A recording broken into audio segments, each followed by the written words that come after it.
आप मानते हैं कि वाकई कांग्रेस में क्राइसिस है बड़े नेता का, क्योंकि प्रत्याशी की भी क्राइसिस है, नेता की भी क्राइसिस है, नियत की भी क्राइसिस है और नीति की भी क्राइसिस है। आपने एक मुहिम शुरू की है कांग्रेस के मैनिफेस्टो पे, जिस पर मुस्लिम लीग का मैनिफेस्टो कहा गया है, राहुल गांधी के एक्सरे की बात कही गई है, वेल्थ रीडिस्ट्रीब्यूशन, इनहेरिटेंस टैक्स की बात की है।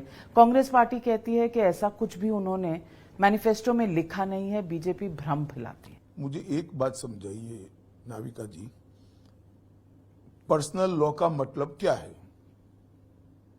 कांग्रेस पार्टी देश की जनता के सामने एक्सप्लेन करेगी क्या? माइनॉरिटीज के पर्सनल लॉ का हम समर्थन करेंगे, वो क्या है? वही तो डिमांड थी मुस्लिम लीग की। गवर्नमेंट के कॉन्ट्रैक्ट्स दिए जाएंगे, उसमें माइनॉरिटी को प्रायोरिटी दी जाएगी। अब कॉन्ट्रैक्ट्स फर्स्ट लोएस्ट के आधार पर दिए जाएंगे, क्वालिटी काम के आधार पर दिए जाएंगे, योग्यता के आधार पर दिए जाएंगे, या माइनॉरिटी मेजोरिटी के आधार पर। इससे बड़े एपीसमेंट का कोई उदाहरण ही नहीं हो सकता। आपने ये भी कहा है कि 3 तलाक वापस लाएंगे, वो उस पर तो सुप्रीम कोर्ट का वर्डिक्ट आ गया है। क्या ये भी कांग्रेस की तरफ से एक भ्रम फैलाने की कोशिश है? नहीं, वो कुछ भी कर सकते हैं। अब उन्होंने घोषणा पत्र में रखा है, हम क्यों डाउट?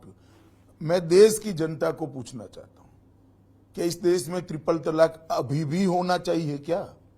कांग्रेस उसको वापस लाना चाहती है।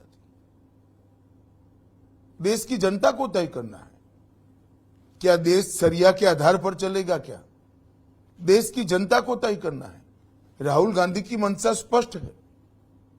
राहुल गांधी एक्सरे करेंगे, जाति जनगणना पर उनका बहुत एम्फसिस है। हर जगह जाते हैं तो पूछते हैं कि जितने टेलीविजन चैनल हैं, जितने न्यूज़पेपर हैं, उसमें कोई ओबीसी एडिटर नहीं है। देखिए नाविका जी, इनकी कोई विश्वसनीयता नहीं है। इन्होंने 55 साल तक देश में शासन किया है, कभी भी जाति जनगणना करी है क्या? मैं पूछ रहा हूं कांग्रेस पार्टी के नेताओं को, अब तक क्यों नहीं करी भैया? आपने जरा बता दो। अब वो आपके एडिटर भी तय करेंगे। शायद आप तो ओबीसी नहीं हो। मैं नहीं हूं, तो आपकी नौकरी भी अब संकट में है।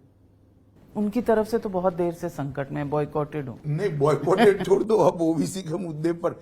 भाई, ओबीसी बच्चे मेरिट्स में काफी कुछ प्राप्त कर रहे हैं। और मैं आपको बताना चाहता हूं, कांग्रेस पार्टी ने काका साहेब कालेलकर कमीशन का रिपोर्ट पूरा रद्दी में डाल दिया। मंडल कमीशन की रिपोर्ट को दबा कर रखा। जब मंडल कमीशन का रिपोर्ट लेकर आए कोई अन्य पार्टी, तब श्री राजीव गांधी ने 2.5 घंटे का भाषण करके इसका विरोध किया था। और आज ये ओबीसी की बात कर रहे हैं। कांग्रेस पार्टी अब तक सत्ता में रही 2014 तक, ओबीसी के बच्चों को केंद्र के एजुकेशनल इंस्टीट्यूशन में रिजर्वेशन नहीं दिया था। वो आरक्षण नरेंद्र मोदी जी ने आकर दिया। आज तक ओबीसी शब्द, अन्य पिछड़ा वर्ग शब्द को संवैधानिक मान्यता नहीं दी। ओबीसी आयोग का गठन नहीं किया गया। नरेंद्र मोदी जी ने अन्य पिछड़ा वर्ग आयोग का गठन किया। ये क्या कह रहे हैं? वो ऐसा मानते हैं क्या कि कोई कुछ समझता नहीं है? अगर इस देश में कोई एक पार्टी पिछड़ा वर्ग की विरोधी पार्टी है तो वो कांग्रेस पार्टी। तो अमित शाह जी, आपका एक वीडियो भी था जिसको एडिट किया गया, तमाम स्टेट्स में एफआईआर्स हुई, आपने एक मुख्यमंत्री को समन भी किया है तेलंगाना। नहीं, आपका वीडियो बनाने पर कोई आपत्ति नहीं है, फेक वीडियो बनाने पर। आप समन और एफआईआर को ही पूछती रहेगी। लेकिन आप भी अभी राहुल गांधी के संपर्क में आ गई लगती है। हाँ। देखिए, मूल चीज क्या है? वीडियो एडिट किया गया नहीं किया गया, और इस तरह से तोड़ मरोड़ कर चुनाव को प्रभावित करना चाहिए या नहीं करना चाहिए, वो मूल चीज है। और जब आप एडिट करोगे तो एफआईआर भी होगी, अरेस्ट भी होगी। नहीं डरना चाहिए फिर तो रेवंत रेड्डी को अरेस्ट करने, मैंने ऐसा नहीं कहा है, वो पुलिस का काम है। इससे डरना नहीं चाहिए, करने से पहले सोचना चाहिए।